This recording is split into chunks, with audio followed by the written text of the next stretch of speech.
So I got to tell you, it a little breaks my heart to start this grammatical topic with you virtually because it might be the single most important grammatical lesson of all 4 years of Latin. Now, the fortunate thing is, that's a lot of pressure, right? I probably shouldn't have set it up that way. But the fortunate thing is that we will spend a lot of time on it.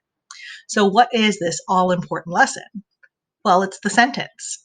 What does a Latin sentence look like? What are the necessary elements of a Latin sentence? Why is it so important to recognize these? Magistra, I just look at it and it makes sense to me. Some of you are naturally skilled that way. Some of you are naturally talented at reading the Latin right now, and you kind of get it. But it's really important. Remember that video about Kobe Bryant and the fundamentals of the game?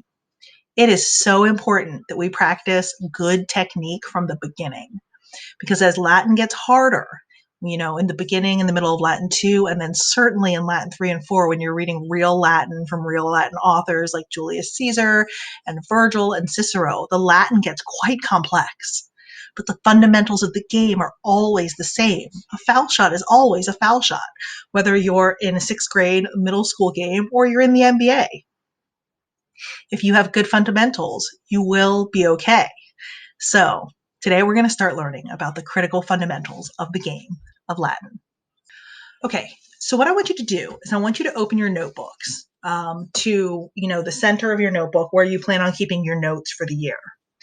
We are going to be creating what I call an extended graphic organizer, something that you're going to keep for all 4 years of Latin, depending on how long you take Latin. And we'll work on that next week. I had intended for you to do that this week, but it wasn't something that I can just spring on you digitally. We have to work on it together. So when you think of a sentence in English, just like in a sentence in Latin, you need someone to do something, right? So for example, Magistra teaches. The students learn. Magistra sees the students. The students greet Magistra. These are all very basic sentences, but they are, in fact, complete sentences. So when we think of the idea of a sentence, you need someone doing something, okay? So what do we call that then?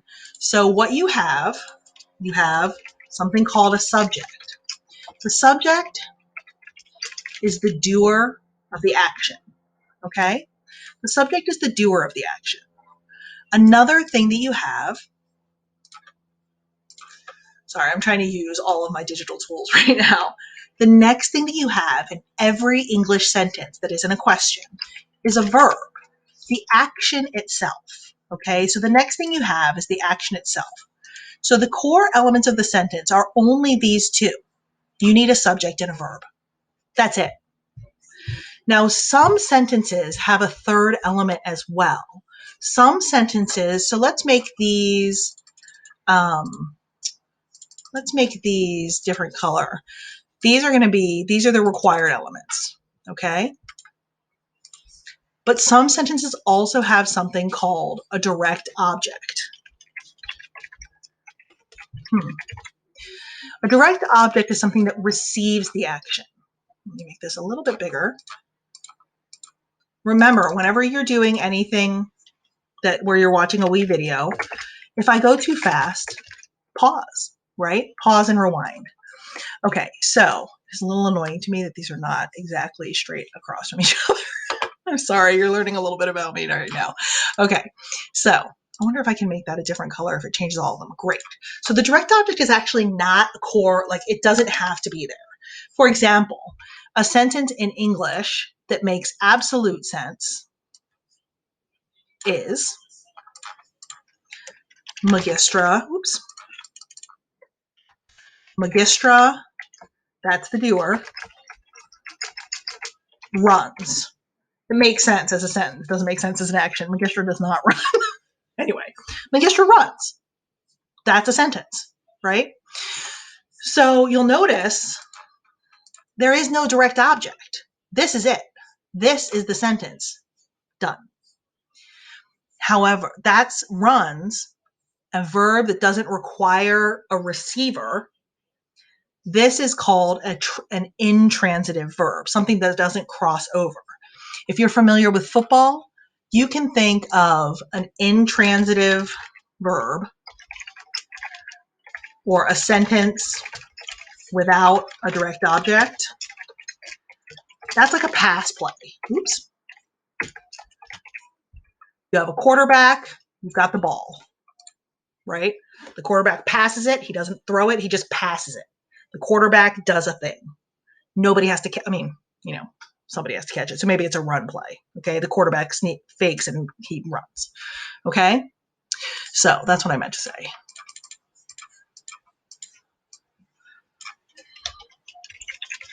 Quarterback runs with the ball. Okay. If you don't like sport analogies, I'm really sorry. Just ignore that. Okay. So, but some sentences have a receiver.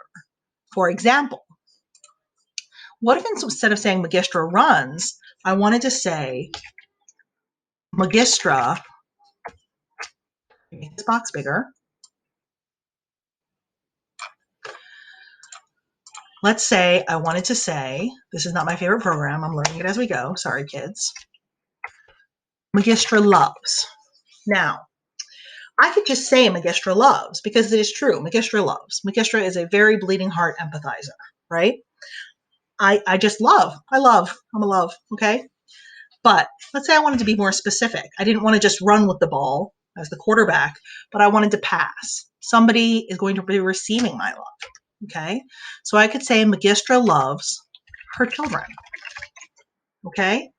So in that sentence, I am doing the action. I'm the doer. There is an action itself, loves, but there's also a receiver of that action. Whom does Magistra love? Who receives her love? Her children. So in Latin, there are very specific endings on words that tell you who's doing the action and who's receiving the action. Okay? So here's the critical piece. If you go to your textbooks to page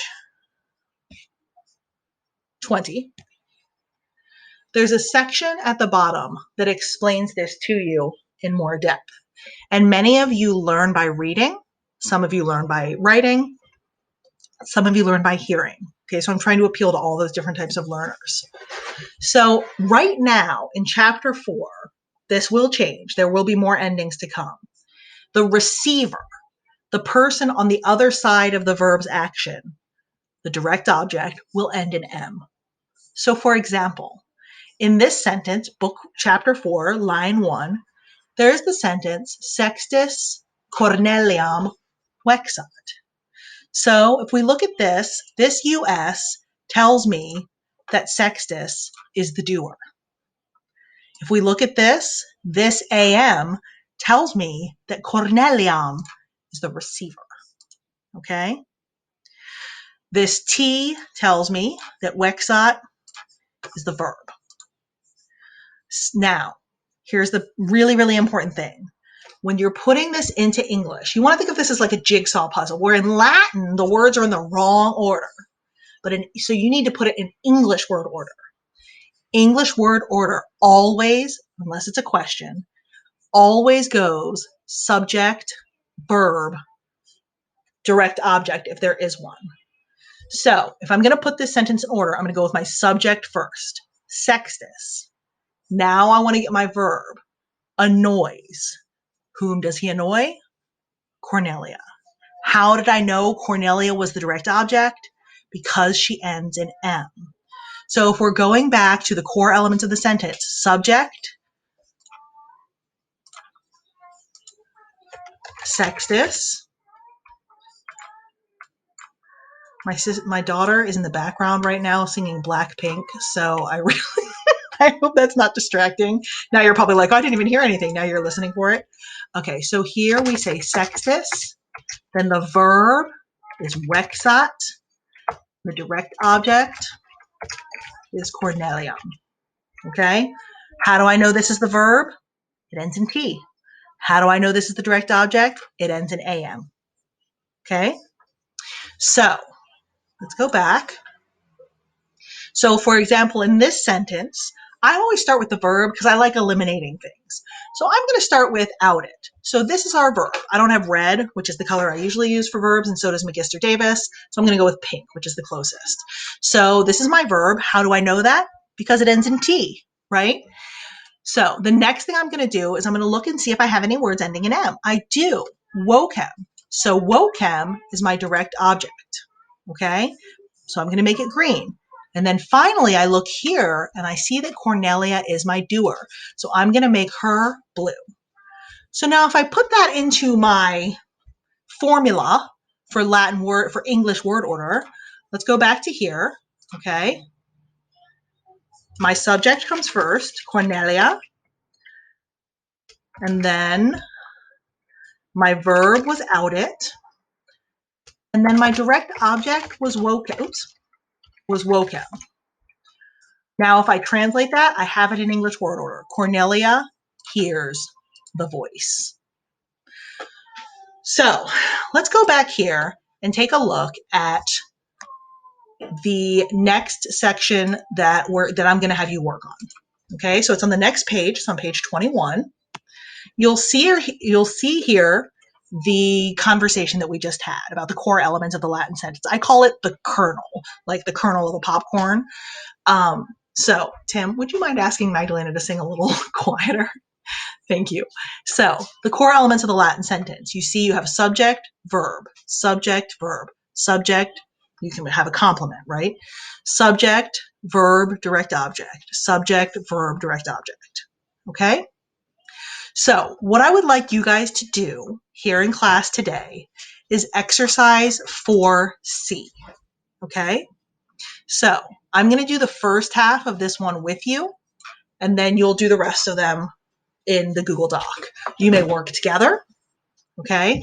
You may FaceTime each other, but again, you can't just look online to find the answers. You're not learning anything that way, and you're really just hurting yourself eventually because obviously at some point, you're going to be assessed on this, right?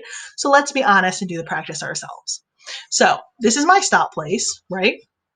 So I'm going to just make that yellow so I know to stop, okay? Even though yellow is not the color for stop, but I'm going to stop there. And then what I'm going to do is I'm going to look at the words in front of the stop place. The T indicates to me that that's my verb, okay? So notice I'm identifying the core elements. So what you would do in your Google Doc is put verb equals, subject equals, direct object equals. You must identify the core elements and translate the sentence. Okay, so Wexot ends in a T. So that's my verb. Dawum, remember I'm looking for that M next to see if I have one. I might not have one because not all sentences have a direct object, but most do. Dawum ends in a UM, that's green. That's my direct object. So if I was typing this out on a Google Doc, I would say direct object equals Dawum. And then if I look at what's left over, Sextus, that's my doer, right? Sextus is doing the action. So I'm going to make him blue. So if I use that kind of formula, and then Saipe is something I call fluff. It's just left over and I can put it anywhere I want, okay? So if I look at my formula from earlier, I'm going to take these words, whoops, and put them in my formula, okay? So my doer, come on now. My doer was Sextus. And what did Sextus do? I can't remember. Sorry. I'm a little sick, remember. Not firing on all cylinders. Okay, great. Okay, Sextus Wexot. That's my verb. And my direct object is Dawum. And then I'm just going to throw my fluff at the end and just translate it and see what happens. So now I'm just going to translate these words in this order. Sextus, because I've put my jigsaw puzzle in the correct places, okay? Sextus annoys Dawus often. Dawus is the man who runs the house, okay? He's the overseer for the Wila. So now I have my sentence. Sextus annoys Dawus often. So in that Google Doc that is in your Google Classroom, you would put Wexot equals, you don't have to do this because we did it together, but you do have to do the second half of the sentence. You do have to do this in the assignment, okay? So I would have put, if I were a student, Wexot equals verb, Dawum equals direct object, Sextus equals subject, okay? So that's how you do exercise 4C. kids, remember, your work is graded on effort and completion, right? So if you make mistakes, that's okay. What I'm looking for is your honest attempts, okay? So kids, I know that was a little complicated and maybe it made you sad. I know grammar makes kids sad sometimes. But I really love this, how like straightforward this is in Latin. No matter if you have 20 words in a sentence or 3 words in a sentence, if you can isolate the core pieces, the kernel of the sentence, you can translate any Latin sentence put in front of you. It's magnificent. So we're going to work on this. This is really the work of Latin 1, is recognizing the verbs, the subjects, the direct objects, and the fluff, and making them make sense together.